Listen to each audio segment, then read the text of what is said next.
The following episode of Gravely Amusing includes graphic content. Listener discretion is advised.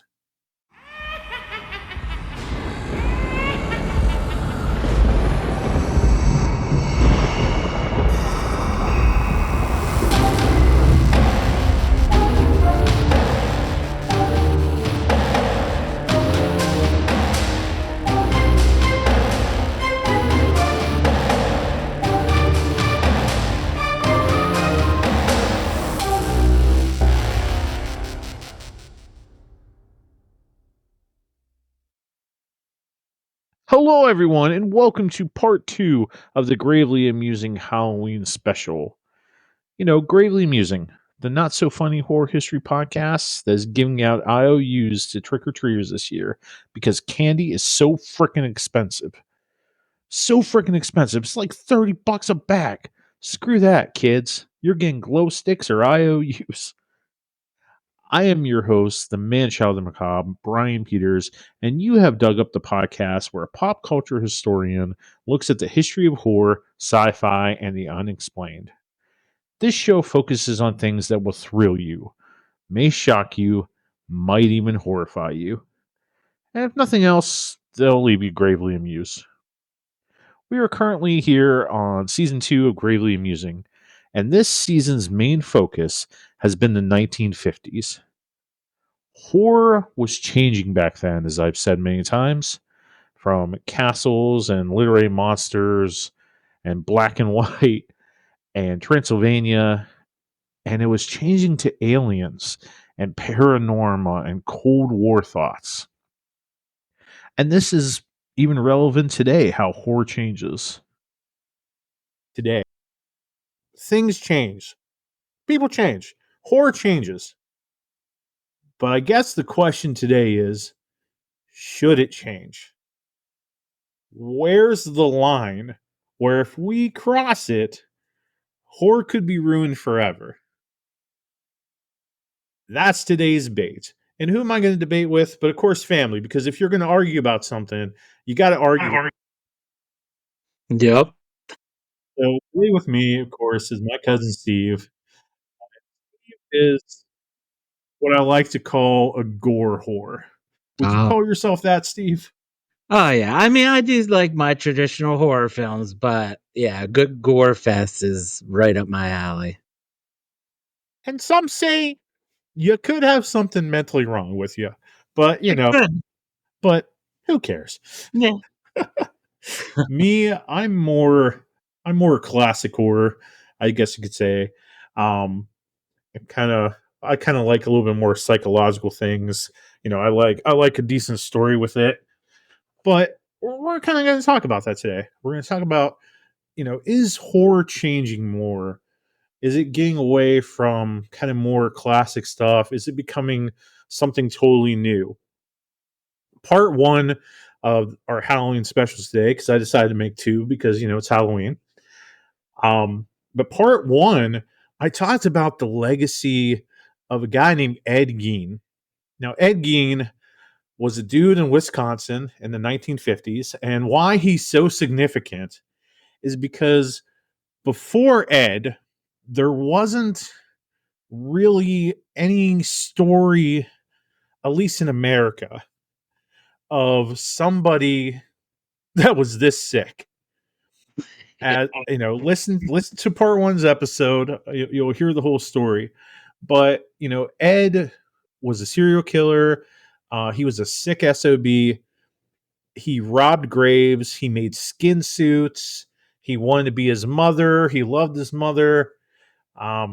He made belts out of nipples. Like, this is really sick, gory stuff. And it's Ed's story that inspired Alfred Hitchcock's movie Psycho, which we'll talk about in depth next year as we enter the 60s. I'm looking forward to that talk because Psycho is such a historical film in horror.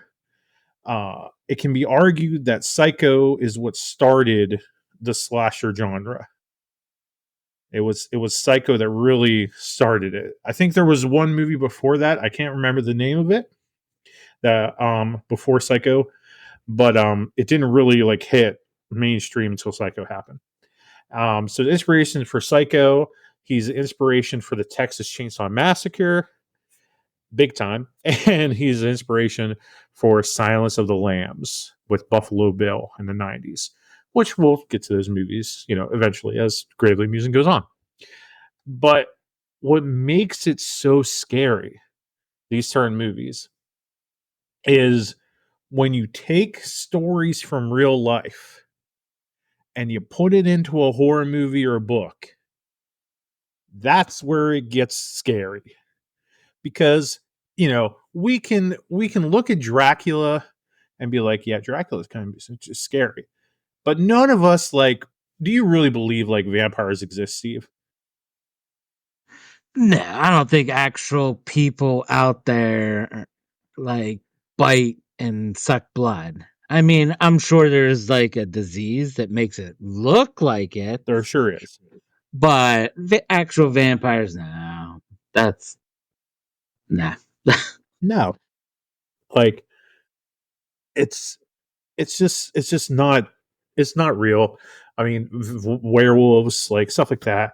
No, it's not possible. But when you got somebody dressing like a clown killing children, like William Gacy, and then Stephen King's like, you know what? That's pretty dang scary. Maybe I'll write a book called It based on Gacy. Maybe we'll have all these other clown killers and clowns start being scary. And now we have Art the Clown, which Art the Clown is proving without a doubt that the world of cinema and kind of the world in general is getting nastier out there.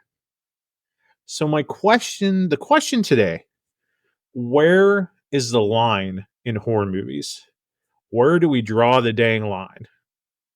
So let's get to it. So the first question here I want to ask you, Steve, is how do you define horror? I know how I define horror, but how do you define horror? Like, what is a horror movie to you? A horror movie to me would be something that has to, for one, scare you. Two, I think for it to be a good movie, it has to haunt you in your dreams. Like if you're going home after a movie and you're going to bed after watching something and it's scaring you the next day, I think it did its job. I Um, totally agree. I okay.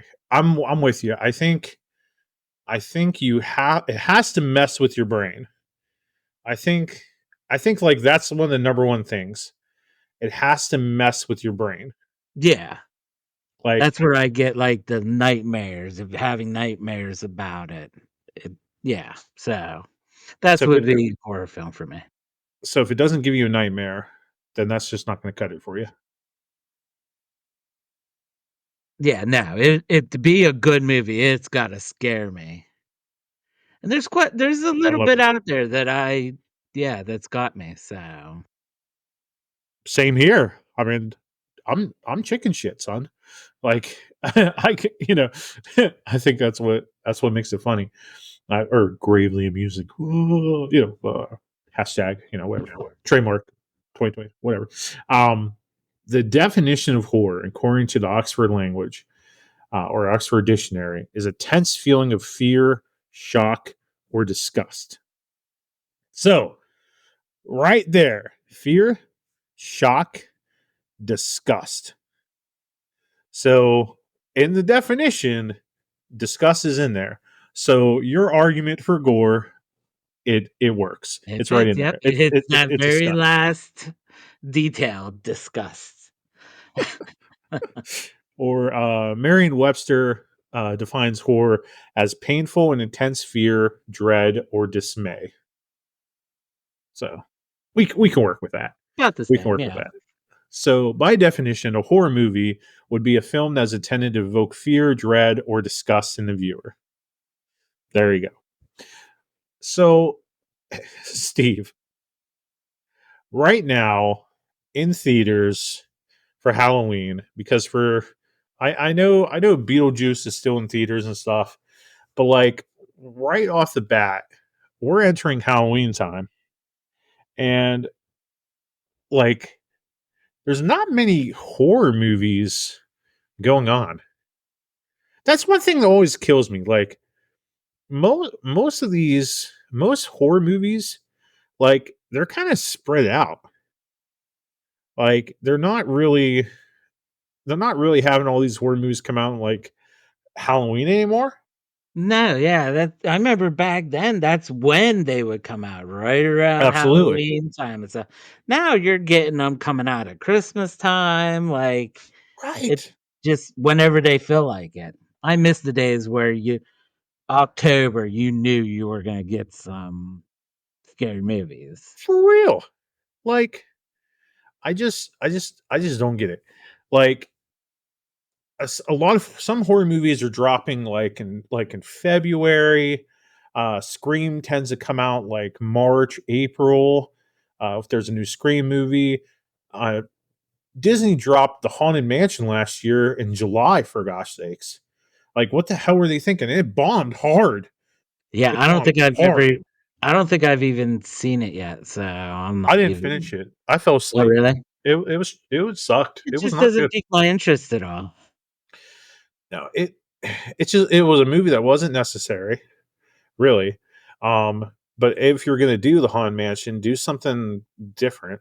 It was just like how many actors can we just jam in this movie so that everybody like gets a time?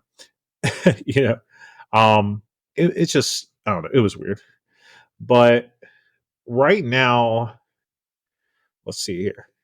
I'm looking at my main theater, and Deadpool Wolverine's still playing from July. For gosh sakes, Great movie, well deserved. well done. Okay, we got Venom, which I just saw. I didn't get a chance to see it, so no spoilers on that one. It's all right. Eh. That's what I've been hearing, but I heard and the villain is hopefully worth seeing. Well, The big bad that will continue. I know who it is. I'm already kind of spoiled, I but mean, they spoil it for you in the last trailer. For gosh sakes, like yeah. yeah, it's yeah. Um, but it can be. You can even call that a horror movie. It has some horror elements, but they don't do Venom justice. Joker Filet au Doigt. That's definitely a horror movie. Um, Transformers. Speak No Evil is still there. Alien Romulus.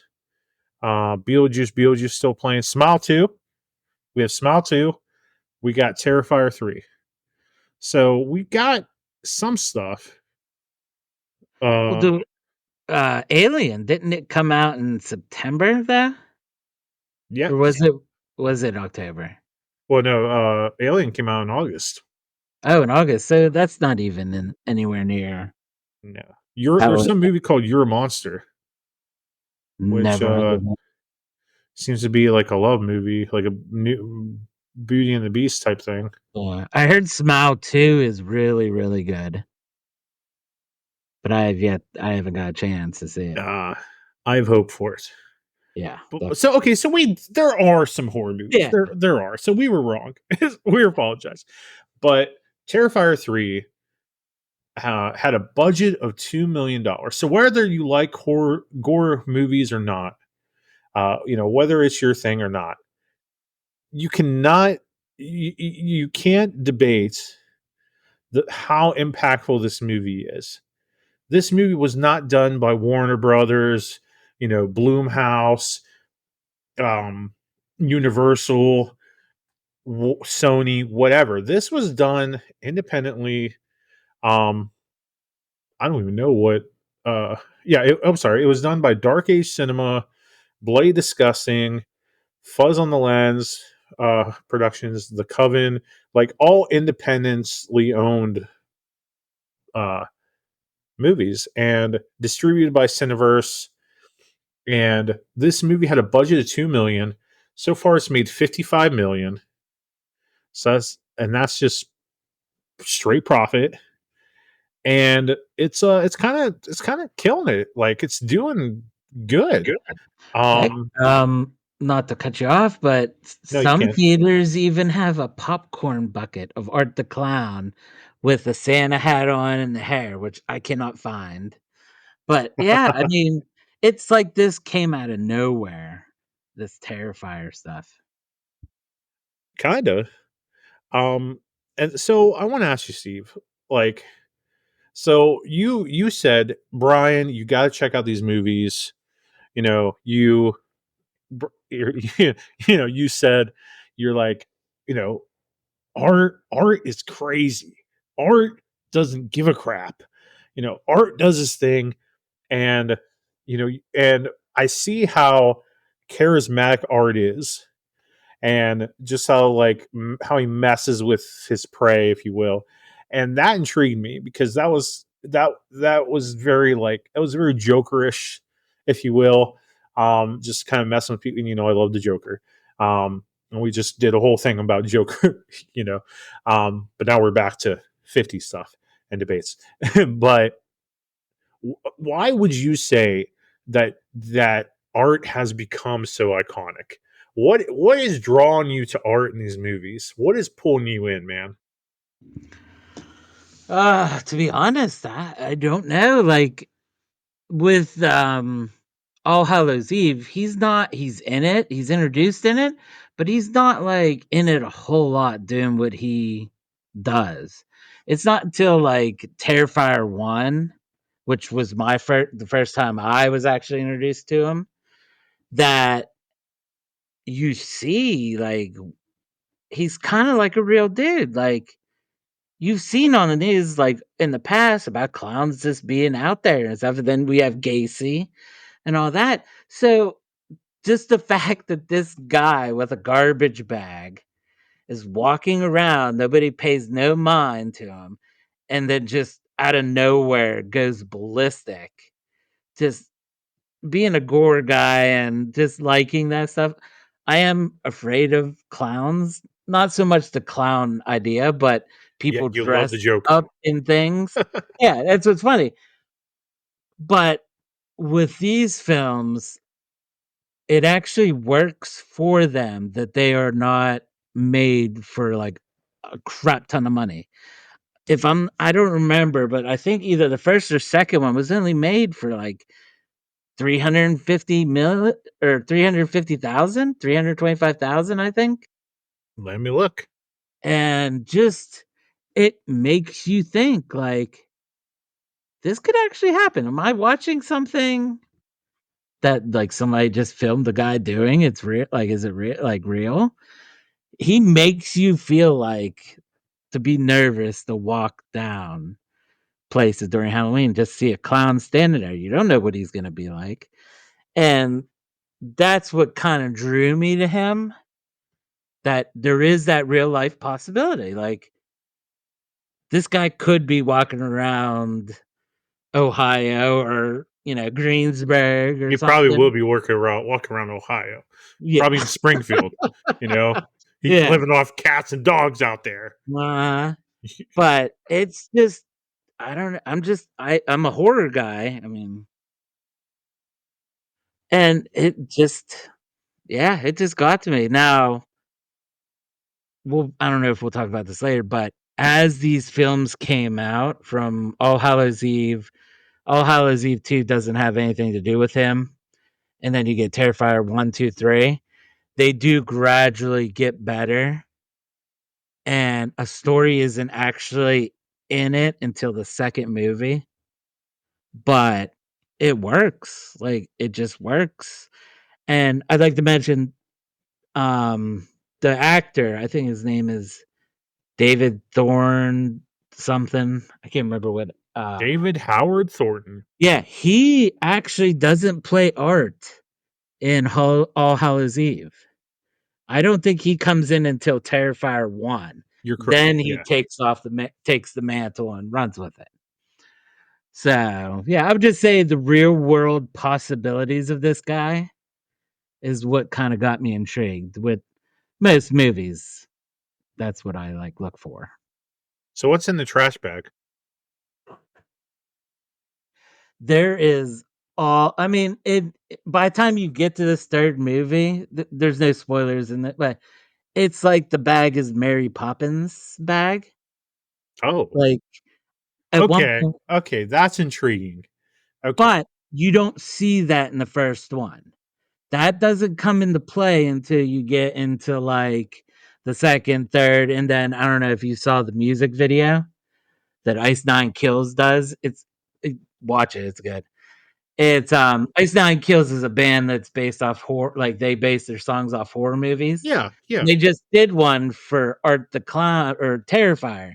It's called A Work of Art by Ice Nine Kills, good title. and that right there shows you the extent of this Mary Poppins garbage bag. But in the first one, he kinda just has, like, rusty saws, hammers, like, he has this one thing that's attached that has chains that he can whip you with, like, I mean, knives on it, metal pieces that'll A Cat of cut. Nine Tails. Yeah, kinda like that, but it's made with just whatever he had lying around that could do damage. So it's like a hardware store in his bag, Okay, and it gradually gets bigger and better as the movies go on. okay. So is he like a demon? Now, this is where it gets complex. The Okay, first one, he is just straight killer. This normal guy, nuts, clown. Whenever you get to the second, that's when the supernatural, like demons and stuff, come into play. Him himself is not a demon, but I don't really want to spoil, so is he like spoiler the warning. Avatar? Is he like a being that Yeah, demons are used? he was so evil that the demons, yeah, he's basically their avatar to promote hell and evil and everything. Come Okay, the because second. Freddy Krueger's not a demon. Uh-uh. He's just kind of used by demons. Like he Yeah. made a deal. Yeah, I would say I don't even think he made a deal. I just think that the demons saw how brutal and evil this guy is and basically be like, "Hey, go do your thing. We'll give you invulnerability. Go do your thing.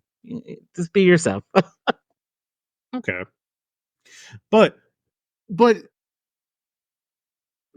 but isn't he sawing women in half and writing like CUNT on them and a bunch of other crap?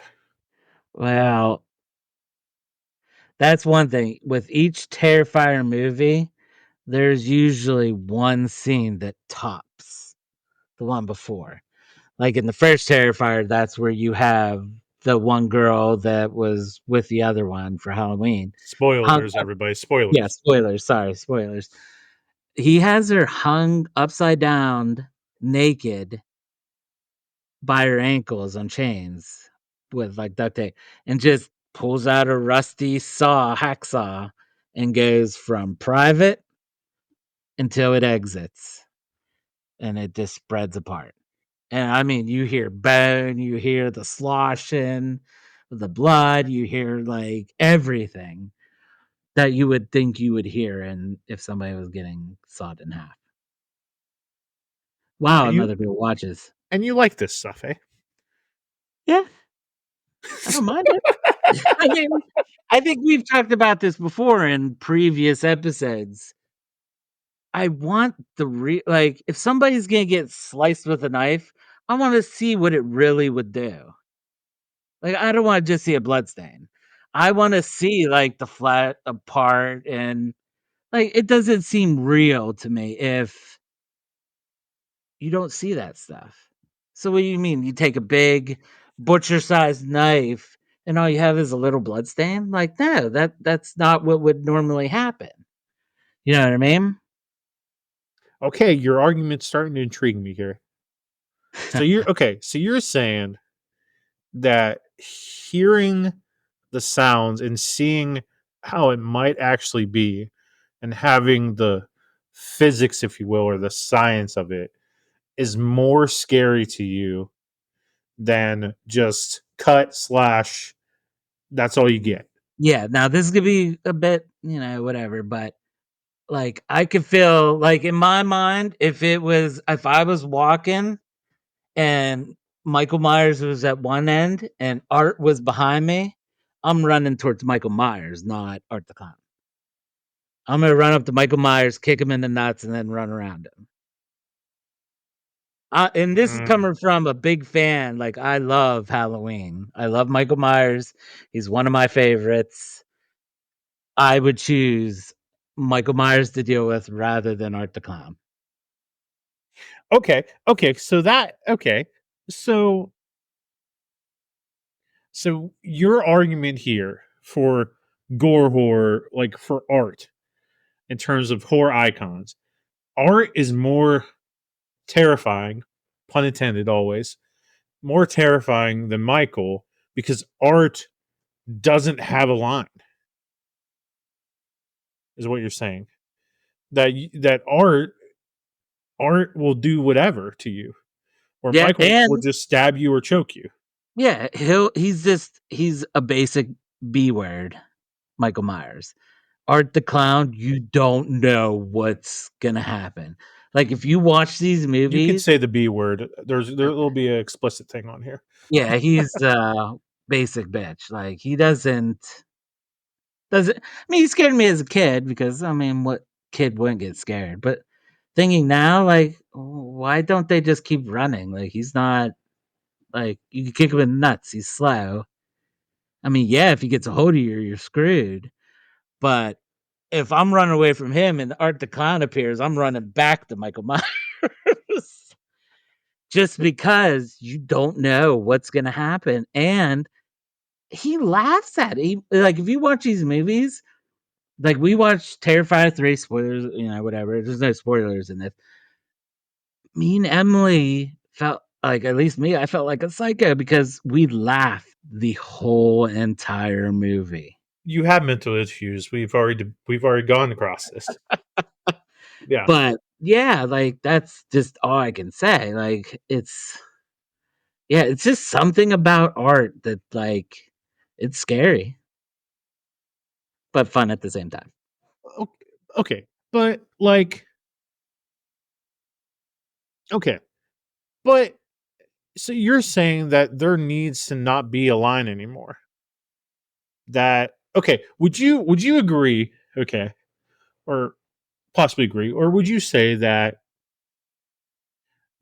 because because of what we grew up with, watching 70s and 80s slashers and stuff, and just like very kind of graphic for the time stuff, that we as a society have become so desensitized to violence where we kind of laugh about it that we need these lines to be crossed for horror to still kind of be relevant in terms of slasher genre, if you will.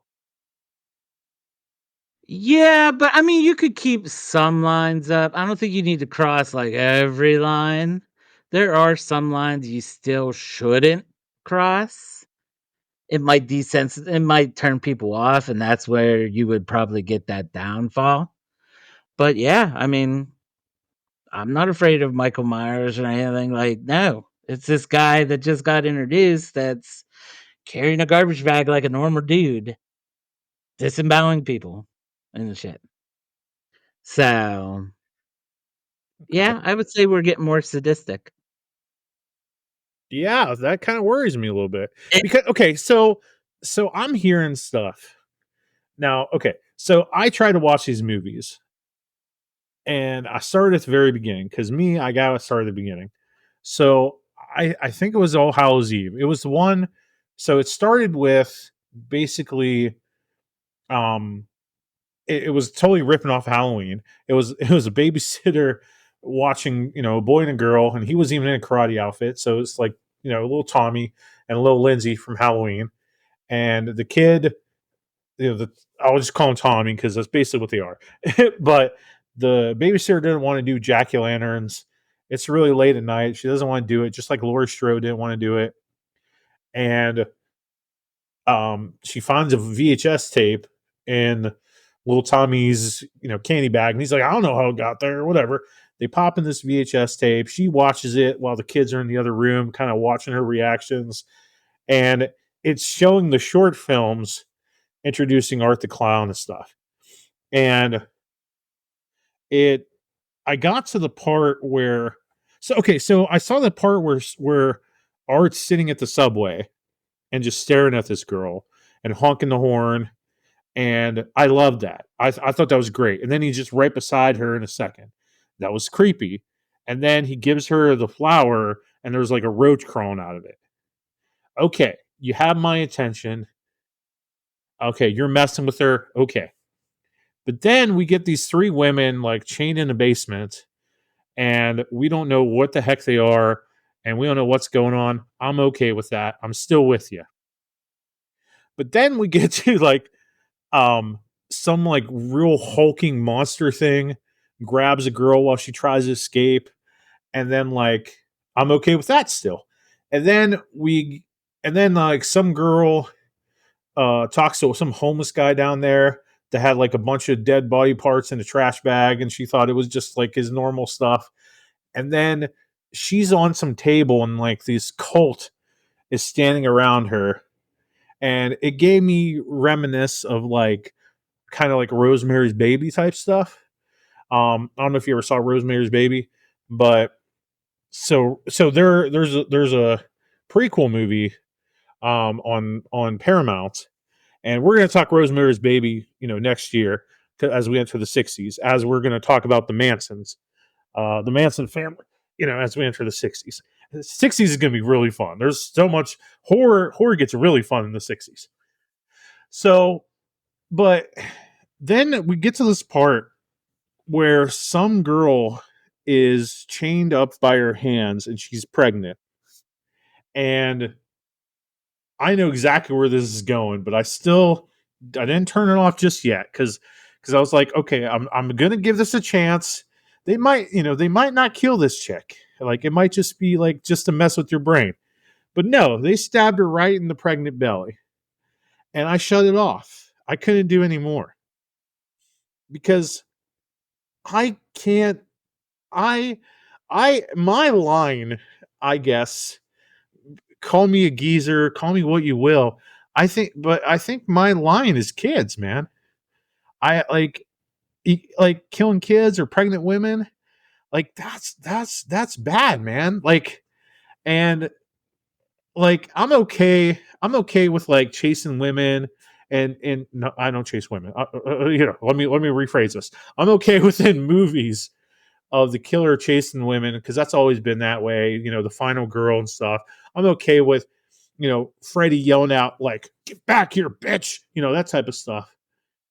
But maybe I'm not so okay with like killers carving like CUNT on women, and like I think that that's a little too much. But like children, I don't think I can't do kids, man. Like kids need to keep their innocence and stuff, and like they don't know like that's so I know that Art, because I looked it up, I know Art's killing kids. So tell me about this. Are we seeing him kill kids? Like, because dude, I can't do that. Like, that's like no, man. You can't kill kids, man, unless they're little shits. So so tell me more. But he does kill kids. Yeah, yeah, he does it. But Shame.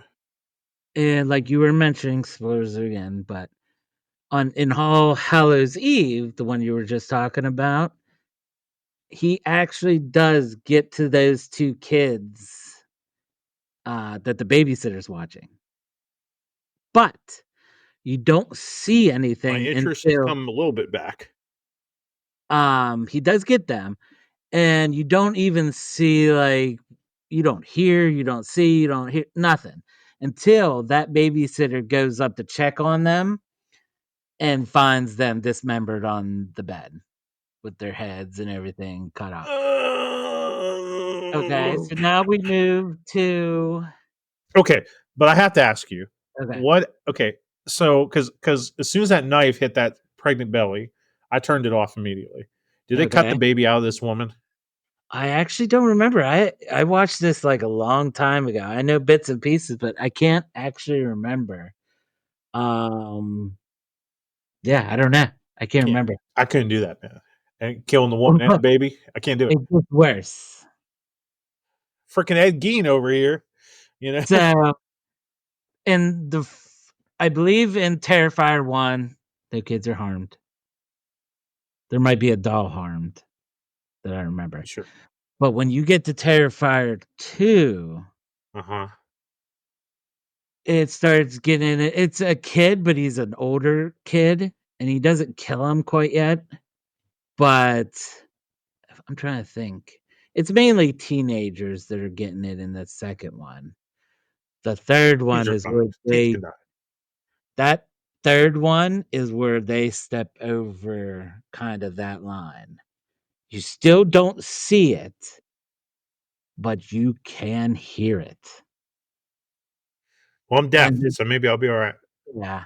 And there is a scene it's hilarious as hell that is set in a mall with a mall Santa, hence where he gets his suit. Or not, yeah, he gets it before that, but yeah, he sets up as a mall Santa. Kids are coming up getting presents, he's handing out presents. It's all funny, he's laughing, doing all that. I think that could be hilarious. Yeah. But But, but, there's always a but. the kid part again. The kid gets one, opens it, cuts off screen, it was a bomb. So all those kids there got blown up. You don't see it, but I mean, the kid Holy opens the crap, dude. box, boom. Yeah.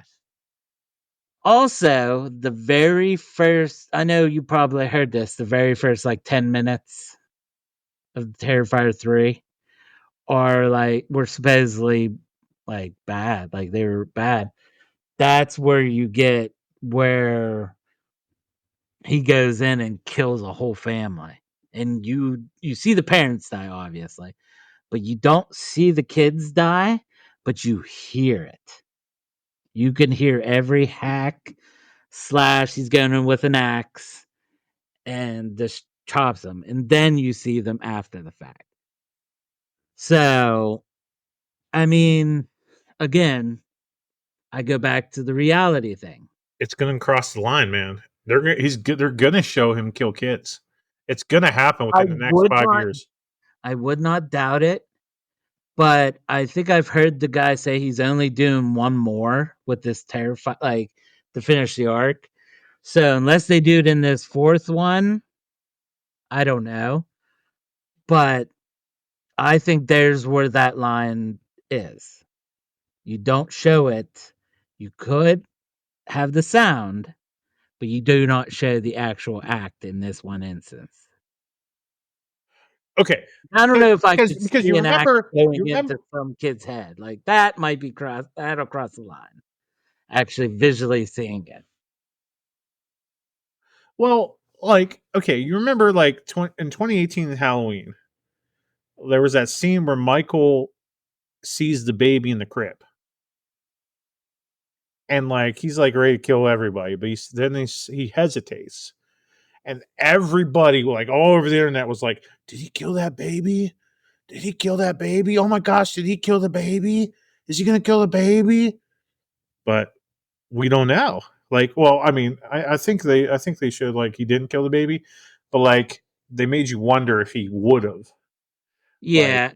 With that instance, it depends on where you look at it from. If you're looking at it from like the Rob Zombie aspect of it, it could be a reminder of a baby, his baby sister, yeah, sister, yeah, that causes him to stop and not yeah. do it. If you go that route, I don't know if they actually ever introduce another kid into the whole 1, 2 No, in for that 1. timeline, Lori wasn't his sister. Yeah, in the first one. The In that, second one, didn't they introduce her as the sister? Halloween yes, 2? yeah, in Halloween 2. But So, in 2018, it was like that never happened. yeah, they just went back to being after, I think, the Yeah. first one. Yes. So, it just depends on how you wanna interpret it with his because he's been so done so many different ways Yeah. I that that could be why. If you The only thing I'm gonna fight this about is if because in Terrifier 3, that first 10 minutes, I just found out about this from my tattoo artist. Go him.